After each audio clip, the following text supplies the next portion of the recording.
우리 포도가 한 1월 한 10일 중순경까지는 자발 휴면을 하고 생리적으로는 잠이 깨는데 날씨가 추워져서 다시 포도나무가 휴면에 드는 거예요.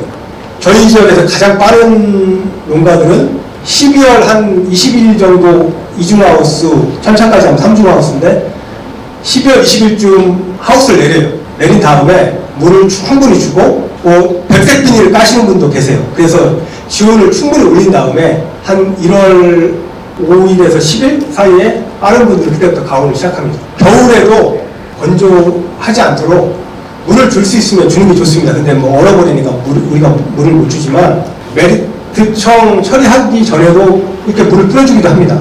메리트청을 1대1로 아상 처리하시는 분도 계시고 눈에다 메리트청 200을 바르는데 그 메리트청 처리하고 나서도 또 물을 이렇게 뿌려줍니다. 한 일주일 정도 있다가. 왜냐하면 그래야지 싹이 잘 터요. 나무가 건조하지 않아야지. 나무가 건조하면 겨울철에 동해나 건조에 많이 있습니다. 특히 한 2월 정도 되면 나무가 말라서 건조해를 더 많이 있거든요. 그래서 눈 오면 눈 맞는 게 좋아요. 눈 맞고 얼음 얼어도 그 동해 안 있습니다. 하우스를 한 10도 이상 내려가면 내리라고 그래요. 근데 그렇지 않으면 그냥 다 열어놓는 거예요. 샤인마스켓도 15도 이하로 내려가야지 이제 동해를 시작하고, 뭐 캠벨 같은 경우 20도, 25도까지 내려가도 버티니까 비가림식으로 창문을 열어놓고, 무가온 같은 경우에는 만약에 오픈이 없으면 너무 일찍 문을 내리면 안 됩니다. 2월에 내리시는 분도 계신데 그러면 4월달에 좀 싹이 나와요. 그러면 그때 좀 내리를 입습니다. 그럼 그걸 따버리고 다시 봤는데 그러면 사실 저장량분들이 다 소비되고 그 생육이 굉장히 안 좋죠. 나중에 꽃이라든가 포도도 별로 좋지 않게 됩니다. 그래서 뭐 가온 재배 하시는 분들은 별로 없으시니까 하여튼 가온 재배에서는 지온을 충분히 올린 다음에 가온을 한다. 지온을 항상 체크를 하셔야 돼요. 적어도 한 13도 정도는 지온이 올라간 상태에서 가온을 시작하셔야 됩니다. 보통 5도에서 시작하시는 분, 또 8도에서 시작하시는 분들 다양한데 일주일 5일 간격 2도씩 3도씩 올려주시는 거예요. 한 가온하기 한 2, 3주는 하우스를 내리고 물을 흠뻑 주고, 혹시 백색 비닐도 까세요? 멀칭? 하시는구나. 제대로 하시네. 백색 비닐이 햇빛을 받아서, 그리고 이제 물을 많이 줬으니까 토양을 데우는 거죠. 근데 또 너무 물을 자주 주면, 찬물을 너무 자주 주면 또 지온이 안 올라가요. 줄 때 충분히 주고 이제 백색 비닐 깔고 열을 가열하는 거죠. 그리고 지온계 꼽아 놓으셨어요? 지온계 항상 꼽아 놓으시고 13도 정도, 아침 온도가 한 13도 정도 됐을 때 그때 시작하시면 이제 생육이 아주 괜찮을 겁니다. 지온이 충분히 올라가지 않는 상태에서 가온을 하면 웃자랍니다. 웃자라면 꽃도 안 좋고 나중에 생리장애도 많고 포도도 안 좋습니다. 그래서 말씀드렸듯이 웃자라지 않게 수세를 안정되게 키우는 것이 가장 중요합니다. 시설 재배나 비가림 재배나 노지 재배나 사실 똑같아요, 원리는. 근데 노지나 비가림은 자연에 맡기는 거고 시설은 이제 사람이 만들어주는 거죠, 환경을. 싹이 트기 전까지는 그 비가림 재배하시는 분들도 물을 줄 수 있으면 일찍 주시는 게 좋아요. 한 2월 달부터도 물을 주시는 게 좋아요. 그래야지 싹이 좀 더 빨리 물이 틉니다. 그리고 스프링클러 위에 달아가지고 나무에 막 뿌려주기도 해요. 건조하지 않게. 그래야지 또 싹이 잘 트니까. 가온을 하기 전까지는 습도를 아주 높게 유지를 해야 돼요. 습도에 딱 보면 90%, 80%, 90% 되게끔 습하게 관리를 하셔야 돼요. 물도 좀 많이 주고. 그리고 나서 싹이 트죠. 한 3주 정도 되면 5도부터 5도, 7도, 이렇게 10도 이렇게 온도를 올려나가요. 그 온풍기 최저 온도를 그렇게 맞추는 거죠. 그리고 일단 싹이 트면 그때부터는 너무 습하게 관리하지 마시고 습을 좀 내려야 돼요. 너무 습하게 관리하시면 또 도장이 되는 거예요. 포도 품질을, 좋은 품질을 만들 수가 없다. 도장되지 않게 키우는 게 오늘의 주제입니다, 사실은. 그리고 습도 한 40% 정도 습도를 낮춰야 돼요. 약간 건조하게, 웃자하지 않게 키우는 거예요. 물도 좀 덜 줘야, 조금 더 줄여줘야 되고, 온도가 또 너무 높으면 안 돼요. 온도가 막 너무 30도 이상 높으면 또 그것도 웃자라요. 그리고 진짜 중요한 게 있는데, 질소비료를 너무 많이 주셔요. 일본 사람들은 질소비료 주는 거에 대해서 굉장히 조심해서 줘요. 주긴 주더라도 굉장히 조심해서 줍니다, 질소를. 우리 예전에 배고플 때 음식 원하는 게 굉장히 미덕으로 우리는 알고 있잖아요. 배부른데 또 먹으라고 하고, 배부른데 또 먹으라고 하고, 이거 굉장히 힘들거든요. 특히 논땅은 잘 빠지지도 않죠. 모래땅은 좀 괜찮아요. 모래땅은 잘 빠지니까 그나마 괜찮은데, 하우스인데 논땅이었다. 그런 것들은 이 밑으로 빠지지가 않습니다. 지하 한 30cm 정도 되면 경관층이라고 있어요. 그게 이제 점질토니까 이 진흙이 굳어가지고 딱딱해져요. 그 밑으로는 안 빠져요. 다시 올라와요. 그러다 보니까 계속 쌓이는 거죠. 그러니까 비료 농도가 굉장히 높죠. 그걸 염류집적이라고 하는데, 그렇게 되면 뿌리가 빨아먹지를 못해요. 양분들을 오히려 뺏기죠. 그래서 잎이 노랗고. 다 경험하셨죠? 제가 중요하게 강조하고 싶은 것은 수세 안정이거든요. 웃자하지 않게 키우는 거거든요. 그러면 모든 것들이 다 해결됩니다. 근데 마음이 급해서 가을에 비료를 줬고 질소비료 다 줬고 또 퇴비도 잔뜩 줬는데 싹이 트자마자 또 비료를 주는 거예요. 특히 질소비료를. 그때는 굳이 뭐 비료가 많이 필요 없는데도 주는 거예요. 또 영양제 주고. 근데 또 수세가 너무 약하면 너무 약한 나무가 있긴 있어요. 그런 나무는 줘야 되는데 대부분 보면은 웃자라는 나무들이 많거든요. 개화 직전에는 가급적 그 비료를 많이 주지 마십시오. 그리고 물도 상당히 절제하면서 주셔야 돼요. 특히 개화 전에는 토양을 좀 말려야 됩니다. 그래야지 수분 수정이 잘 돼서 꽃이 잘 펴요. 그런데 어떤 분들은 개화 직전에도 물을 많이 주시는 분들이 계세요. 그러면 그 가지가 신초가 쑥쑥 자라서 오히려 꽃 쪽으로 양분이 안 갑니다. 가지 끝으로만 양분이 가는 거예요. 가지 끝에 생장점에 옥신이 있는데 옥신이 자꾸 양분을 끌어들여요. 물을 줄여주시고 온도도 너무 높게 관리하지 마시고, 여기 보시면 개화 직전에는 25도, 28도, 30도 넘지 않게 관리를 해주시고 물 줄여주시고, 그래도 웃자라면 피 한 5매 정도 됐을 때 인상관이 있죠. 이런 것들을 토양관주나 옆면 시비를 한두 번 해주시는 거예요. 그러면 좀 잡아줘요. 웃자하지 않고. 그리고 나서 개화 전에도 인산관이나 칼슘 같은 것들 토양관주나 옆면 시비 해주시면 신초가 신자라는 게 좀 잡힙니다. 그래야지 꽃이 좋아요. 그리고 어떤 분들은 붕산을 한 마리 한 10g 굉장히 몇 개 타서 주시면 또 꽃 피는데 좋다고 하시고, 일본에서 그렇게 많이들 하십니다. 그 인산관 계통에 수용성 영양제가 있어요. 그리고 붕소가 좀 들어있는 우리가 많이 쓰는 영양제들이 있거든요. 개화 전에 한 번씩 해주시면 괜찮을 것 같습니다. 이게 이씨는 전기전도도는 1.24고 지호는 12도에서 가온을 하시는 거예요. 지금 작년에 이씨가 내 토양에, 내 땅에 비료가 얼마나 있느냐. 비료가 많으면 전기가 잘 통해요. 보통은 2 밑으로 관리를 해라 이렇게 말씀을 드리죠. 근데 하우스는 뭐 2 밑으로 관리하기가 쉽지가 않은 것 같아요. 노지는 그래도 밑으로 용탈이 되니까 그래도 관리가 되는데, 하우스는 뭐 어떤 분들은 3, 4를 넘어서 5, 10도 넘으신 분들 봤어요, 제가. 그러면 잎이 돌았습니다. 못 바라봐가지고. 그래서 토양에 보면은 이씨 전기전도도가 너무 높으면 그거를 내려야 되는데 어떻게 내립니까? 땅에 비료가 많아요. 물만 줘서 비료를 안 주는 거죠. 그 방법이 될 수 있겠고, 킬레이트를 쓰시는 분도 계세요. 킬레이트가 뭐냐면 비료가 플러스를 떼요. 전기를. 토양은 마이너스를 띄거든요. 그러니까 이 비료하고 토양하고 딱 달라붙어 있어요. 그러니까 뿌리에서 빨아먹지를 못하는 거예요. 그러면 이제 토양 속에 있는 비료 성분들이 뿌리가 흡수를 함으로 인해서 비료 성분들이 조금씩 내려가겠죠. 그렇게 되면 이제 이씨도 내려가는 거죠. 비료 성분들이 조금씩 떨어지는 거죠. 주는 시기는 필요할 때 하시면 돼요. 필요할 때.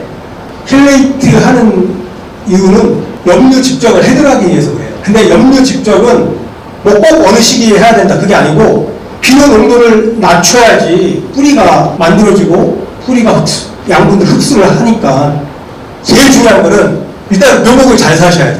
일단 묘목을 튼튼한 거, 뿌리량이 많은 묘목으로 사는 게 중요하고, 또 하나는 땅을 가볍게 만드는 거예요. 그냥 유기물이 많이 들어가야 돼요. 유기물이. 옛날에 플라스타라고 했는데 그거 쓰시는 분 혹시 계세요? 나왕 잘하시네. 그거는 근데 조심해서 쓰셔야 돼요. 그거 사실은 장목반 전체가 다 쓰시는 장목반도 있어요. 그거는 이제 장목반장님이 이제 굉장히 기술적으로 뛰어나신 분이셔서 코치를 다 해주시는 거예요. 그것도 이제 수세가 너무 셀 때, 웃자랄 때 하시는데, 수세가 어떤 건 되게 웃자라고 어떤 거는 안 자라는데, 수세가 불안정한데 한다든지 그러면 안 되죠. 근데 전반적으로 수세가 좀 세다, 너무 웃자란다 그러면 그때는 이제 하시는 농가들이 있죠. 언제쯤 하세요?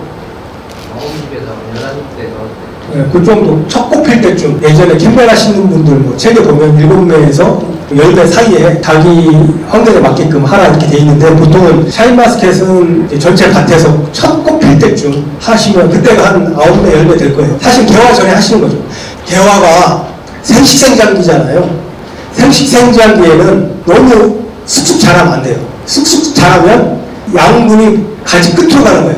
개화기 때는 양분을 꽃으로 가게끔 해줘야 되는 거예요. 그러려면 수세를 좀 눌러줘야 돼요. 개화 전에는 자라는 속도를 좀 줄여서 생식생장기 개화기 때 양분을 꽃 쪽으로 충분히 갈 수 있게끔 그렇게 해주는 거예요. 그래서 수세를 유짜하지 못하게 인상관리를 하라고 하는 거고, 또 물을 줄여주라고 하는 거고, 적심을 하는 거예요. 또 적심 살짝 저녁 때 그 끝은 잘라주잖아요. 그 옥신을 따내는 거예요. 그러면 양분이 안쪽으로 흐르고 꽃 쪽으로 양분이 가니까. 그러니까 하여튼 브레이크를 밟아주는 거예요. 개화 전에는 어느 정도 웃자라는 수세가 센 나무는 브레이크를 밟아주는 시기다. 개화 전이. 이해하셨죠? 네, 그러면 꽃이 그래도 잘 필 겁니다.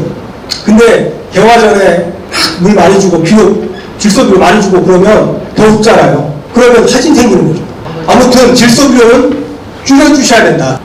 그리고 나서 꽃 필 때 햇빛도 잘 받아야 되고 광합성도 잘 받아야 되고, 그렇지만 또 중요한 것이 온도. 캠벨은 12도로 13도로 관리해라. 최저온도. 샤인마스켓 15도로 관리해라. 어떤 분들은 17도 18도로 관리해라 하시는 분들이 있는데, 12도로 설정을 해놨지만 실제 온도는 10도 밑으로 내려갈 때도 있다고요. 그러면 화진이 생겨요. 14, 5도로 설정을 해놨다고 하더라도 그 밑으로 온도가 내려갈 수 있어요. 그러면 꽃이 피는데 약간 늦어지는 경우도 있어요. 근데 18도 설정하시는 분도 꽤 많거든요. 그러면 꽃이 일제히 펴요. 그러면 지배결림 처리할 때, 1차 처리할 때 꽃이 일제히 피니까 한 2번 정도만 이렇게 처리를 해주시면 다 끝나요. 근데 하우스 내 온도 편차가 크고 최저 온도가 15도 미치다. 그러면 이게 좀 편차가 심해요. 꽃이 일제히 피지가 않아요. 그래서 진짜 농사를 잘 주시는 분들은 개화기 때 최저 온도를 18도 설정을 해주세요. 그리고 작년에 화관 벗겨지지 않는 것들이 많아가지고 이게 꽃의 끝에 막 노랗게 붙어있어요. 그냥 화관이라고 하죠. 꽃모자. 온도를 특히 17도, 18도 설정해주신 분들은 그런 증상이 없어요. 근데 그 화관이 벗겨지지 않는 증상이 온도보다는 질소가 많을 때 더 영향이 크다고 그래요. 일본 자료에 보면. 아무튼 개화 전에는 질소비료를 가급적 주지 마시라. 보통 개화에서 한 2주, 3주, 2주 이걸 세포 분열기라고 해요. 이때 세포 분열을 하지 않으면 세포 분열할 수 있는 시기가 없습니다. 개화에서 2주까지만 세포 분열을 하고 그 다음에는 세포 비대만 하는 거예요. 개화 후 2주까지는 세포 분열을 충분히 할 수 있게끔 뭐를 해주셔야 되죠? 꽃 떨어진 다음에는 물을 좀 많이 주셔야 돼요. 그래야지 세포 분열을 많이 해요. 그리고 이때는 어느 정도 이제 알이 막 커야 되는 과립비대 일기인데, 이때는 물도 많이 줘야 되지만 NK 비료도 좀 줘도 돼요. 질소가리. 그래야지 그때는 좀 이게 뻗어지면서 가리가 들어가서 알을 좀 키워야 되는 시기거든요. 그때는 물도 좀 많이 주고 평소보다 물도 많이 주고, 이때 물 주는 양을 100이라고 치면 개화 전이나 성숙기에는 그거 한 60% 정도 준다고 생각하시면 큰 무리는 없을 것 같습니다. 추결물 주머니를 빨리 깔면 이걸 상승부터 깔아요. 보통 제가 개화 1차 처리 끝나고 1차 처리하고 나서 2차 처리 그 사이에 터뜨려서 물을 준다고 했죠. 그러면 추결물 주머니의 역할은 개화 전까지로 보는 거예요. 근데 추결물 주머니가 왜 중요한 기능을 하냐. 개화 전에는 온도가 30도 밑으로 관리를 해주는 게 중요하고, 밤온도도 너무 낮으면 안 되잖아요. 밤온도 올려줘야 되잖아요. 4월에 영하까지 내려가죠. 근데 추결물 주머니를 설치를 하면, 이제 설치를 어떻게 하느냐에 따라서 다르겠죠. 지형에 따라서 다르고. 근데 바닥 면적이 한 60%까지는 많이 깔수록 좋아요. 대신 불편하죠. 적게 깔면 그 역할이 조금 덜한 거고, 많이 바닥 면적이 한 50% 깔았다 그러면 그 역할이 조금 더 증진되는 거죠. 그래서 추결물 주머니를 충분히 깔았다라고 가정을 하면 이게 낮에는 열을 흡수해요. 그러니까 하우스 내부 온도가 좀 떨어지는 거예요. 한 3도에서 5도. 어떻게 하느냐에 따라, 얼마나 설치했느냐에 따라 다르지만. 그리고 낮에 축적된 그 열을 밤에는 발산을 해요. 그럼 밤 온도가 오르죠. 그러면 4월달에 내거라든가 이때 도움이 되는 거죠. 그리고 그 입장하지 않게 하는데도 어느 정도는 도움이 된다고 볼 수도 있어요. 하우스에서 가온 재배하시는 분들이 그 50cm짜리 있고 80cm짜리 있고 그래요. 그래서 80cm짜리를 몰당 하나씩 넣던가 50cm짜리를 2개 넣던가 그러는데 어떤 분들 보니까 그걸 밖으로 물 빼요. 이끼 끼지 말라고 유산농을 좀 넣고 뭐 한 숟가락 이렇게 넣거든요. 2숟가락. 그게 이제 뿌리가 녹는다고 이렇게 하시는 분도 계시더라고요. 그 정도 가지고는 괜찮습니다. 그 물량이 엄청날 텐데 거기에 뭐 유산동 한 숟가락, 2숟가락 들어갔다고 아무의 뿌리에 큰 피해가 있는 게 아니에요. 그냥 주시면 돼요. 근데 문제는 너무 정질 토양 있죠. 너무 물이 안 빠지는 토양은 좀 문제가 돼요. 왜냐하면 그 물량이 상당하거든요. 근데 어느 정도 배수가 되는 땅은 그거 그냥 긴 살포챙이 있죠. 그걸로 그냥 중간중간 이렇게 찔러주시면 조금씩 계속 새요. 근데 지배는 1차 처리부터 2차 처리까지 한 10일 이상 되잖아요. 그 시기가 세포 분열이라고 생각하시면 그때 가장 물을 필요로 하는 시기니까 세포수가 충분히 확보가 된 상태에서 비대가 조금씩만 돼도 포도 알이 잘 커지는 거예요. 근데 그때 물을 많이 안 주고 그러면 세포 분열을 못하니까 숫자가 얼마 안 되잖아요. 세포수가. 그러면 비대 해봤자 과립이 비대되는 속도가 그렇게 빠르지가 않아요. 그래서 물을 줄 때는 충분하게 주고 주지 않을 때는 줄여준다. 그래서 가장 중요한 거는 토양 수분을 안정적으로 관리를 하는 겁니다. 흡전하지 않게 키우고 요 세포 분열기 때 충분히 세포 분열을 할 수 있게끔 관수를 충분히 하시면 수가라든가 일소가라든가 열과에도 저는 도움이 된다고 봐요. 작년에 열과가 많다고 하시는 분들이 많았는데 열과가 왜 이렇게 많을까요?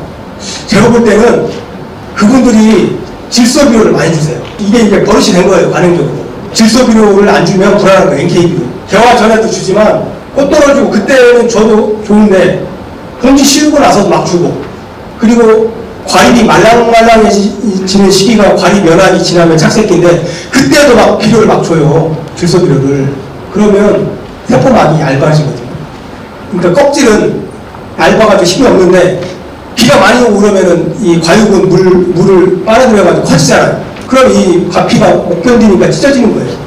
그러니까 질소비료를 좀 자제를 하셔야 된다.